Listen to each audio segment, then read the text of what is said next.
નમસ્કાર મિત્રો, વિડીયોમાં તમારું સ્વાગત છે। મિત્રો, છેલ્લા ઘણા દિવસોથી ગુજરાતમાં વરસાદ પડી રહ્યો છે, ત્યારે ગુજરાતના લોકો હવે વરાપ ક્યારે થશે તેની રાહ જોઈને બેઠા છે।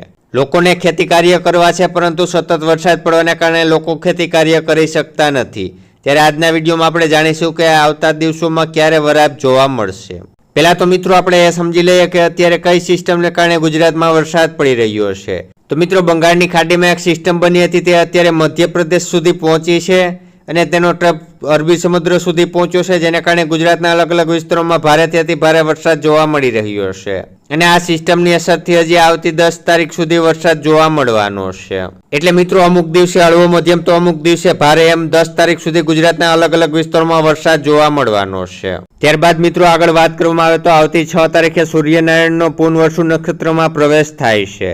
અષાઢ સુદ 11 ને રવિવારે તારીખ 6/7/2025 ના રોજ સૂર્યનો પૂર્ણવસુ નક્ષત્રમાં સવારે 5:55 પ્રવેશ થવાનો છે। ત્યારે મિત્રો, પૂર્ણવસુ નક્ષત્રનું વાહન ઘોડો છે અને એવી કહેવત છે કે પૂર્ણવસુ અને પુષ્પ નક્ષત્ર બે ભાઈલા છે, વરસ્યા તો વરસ્યા અને વાયલા તો વાયલા। એટલે કે આ નક્ષત્રમાં વરસાદ થાય તો ખૂબ જ સારો વરસાદ થતો હોય છે અને વરાપ મળે તો બહુ જ મોટી વરાપ થતી હોય છે।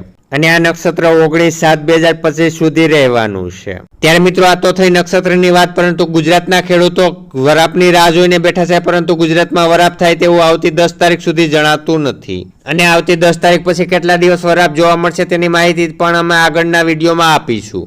તો આવી જ રીતે પડના તાજા સમાચાર દરરોજ તમારા મોબાઈલમાં મળતા રહે માટે નીચે આપેલ કાળું સબસ્ક્રાઇબનું બટન દબાવી ચેનલને સબસ્ક્રાઇબ કરી લેજો અને વિડીયોને વધુમાં વધુ શેર કરી દેજો, જેથી બધા ખેડૂત મિત્રો સુધી આપણો વિડીયો પહોંચી રહે।